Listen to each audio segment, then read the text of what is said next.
Welcome to the podcast. Súbele volumen. Conversation with the people who were with me.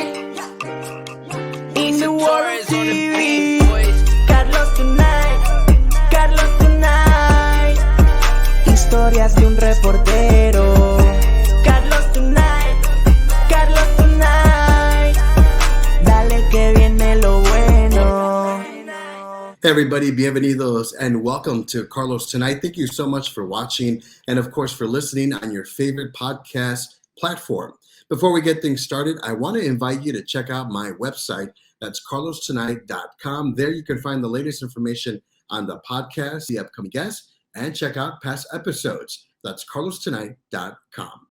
I have a great episode in store for you this week. It centers around an incident that happened to me not too long ago involving a radio personality in Minneapolis. And she was talking about Carlos Correa, the baseball player. On my show, I'm going to call him the other Carlos Correa, but on her show, I was the other Carlos Correa. So Sheletta Brundidge, she's a comedian, she's an author, she's an advocate for autism, and she's a radio personality for WCCO Radio in Minneapolis. And she was on social media tweeting about the baseball player Carlos Correa moving from Houston to Minneapolis. And she wanted to welcome him to the city with dinner and drinks and hanging out. And she was tweeting at him, trying to get his attention. But her coworker mentioned that she was actually tweeting the wrong person. She was actually tweeting me. And so it was the funniest situation. I'll let her explain it. Everybody wants to talk to Carlos Correa. That's the interview to get. And I don't have an Emmy and 2 Associated Press Edward R. Murrow Awards because I can't deliver. So on the phone line with me right now on the John Schuster Caldwell Banker Hotline on the Hanging with Harrigan show is Carlos Correa. The one and only. The one and only, baby. Now, we're calling you the other Carlos Correa. He is the host. He is the host of the Carlos Tonight Show. Welcome to WCCO Radio, Carlos. Thanks for having me this morning. I'm excited. I am too. It is so great to meet you.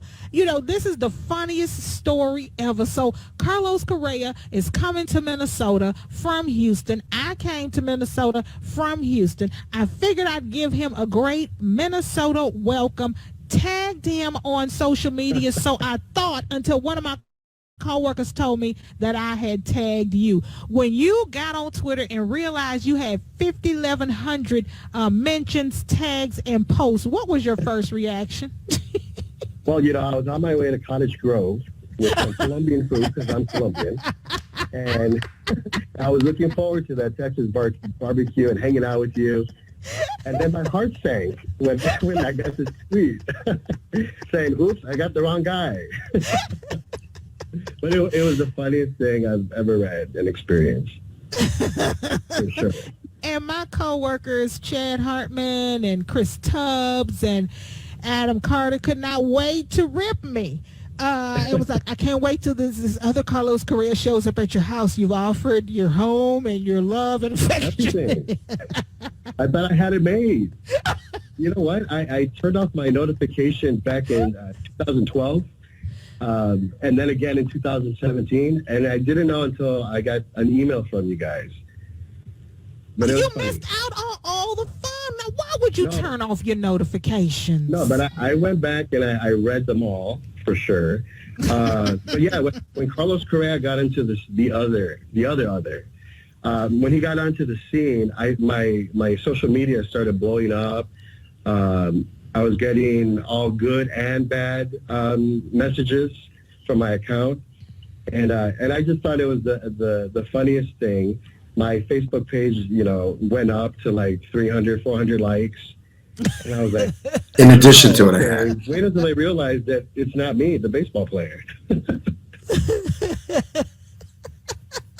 I can't even imagine what your DMs look like with folks thinking like me that you are the baseball player Carlos Correa. Now, since we've been talking about the baseball player Carlos Correa, we need to talk about you and who you are, because you've got a show, you've got a popular platform, you've got podcasts. You ain't no slouch. Exactly. Well, I spent 22 years on television. I was a reporter. I worked in Chicago, and then I worked in Iowa, Missouri, New Mexico, and then California. I worked in Bakersfield and in San Diego and in Sacramento for CBS. And I thought, my podcast was going to be a pandemic project. And that's how I started it. I called it Carlos Tonight. And basically, I go down memory lane, talking to the people that I met during my TV career. And I introduce my listeners and my viewers to new people and new places that I experienced. And then I also share my Colombian heritage and just talk to folks. We laugh. We educate. It's just a fun time. I love it. But you're still doing it. I mean, what made you continue it this far, 2 years into the pandemic? What changed? I'm going to have to blame my friend Lindsay Hood in San Diego, because I was planning on calling it quits. And then she said, no, you got to continue doing it. I enjoy it. And I said, fine, I'll do it for you. And so I continued doing it. And then it got traction. So then it was every other Wednesday. And now I'm doing it every Wednesday. And I get emails saying, hey, I really like that interview with that, that person and this and that. And so that kind of motivates me and gives me the energy to continue doing it, for the listeners, for the viewers. And I'm having a good time doing it. It's great. We are talking to the other Carlos Correa, host of the Carlos Tonight show and podcast.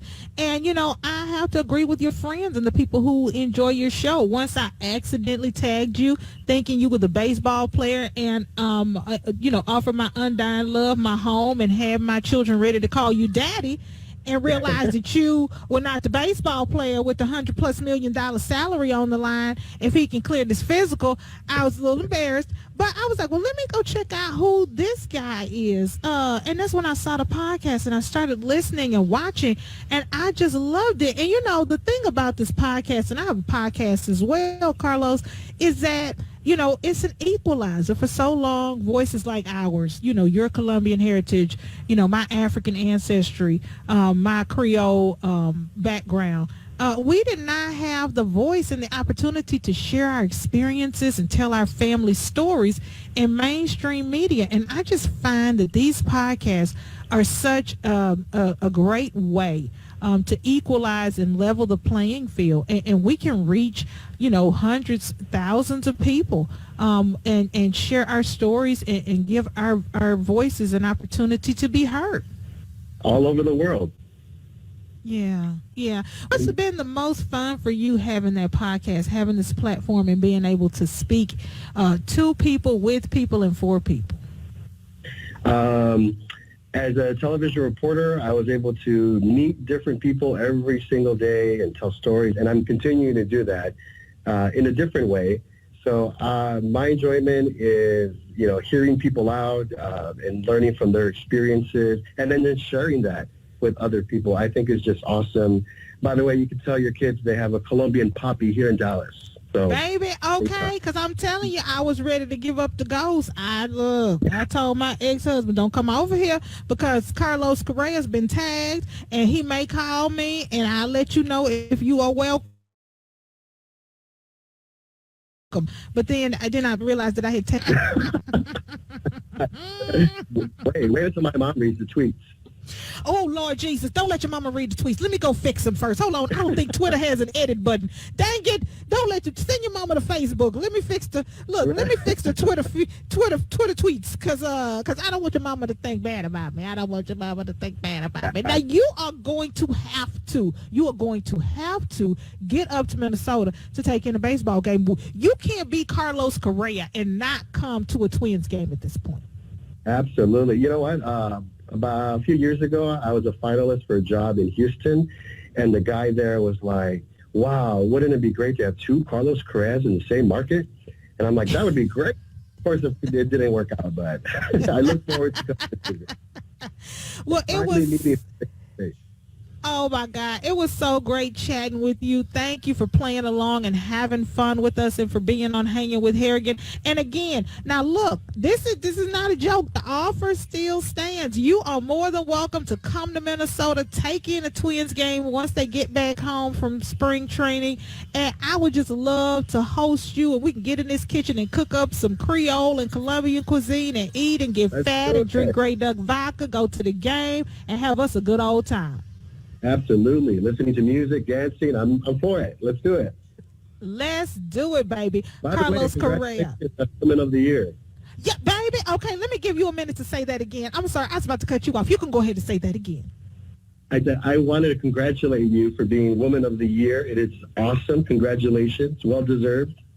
Oh, thank you. And just in case anybody didn't already see and know the story, Carlos, this is just the kind of chick I am. I took out billboards all across town, the digital billboards, and they say congratulations to Sheletta for being Minnesota honoree for USA Today's Woman of the Year. So just in case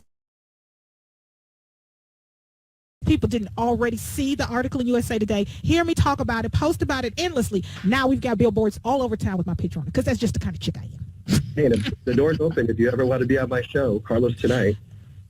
If I ever, hold on, let me text you right now. Hold on, I got your cell phone number, carlostonight.com. Consider me a guest on this week's broadcast. I plan on being the Wednesday guest.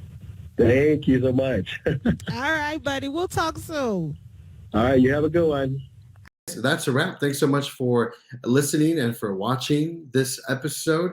It was written and produced by yours truly, Carlos Correa. My theme is by Sken, Galis. Remember, you can check out my website, carlostonight.com, for the very latest on the show, as well as see upcoming guests and check out past episodes. That's carlostonight.com.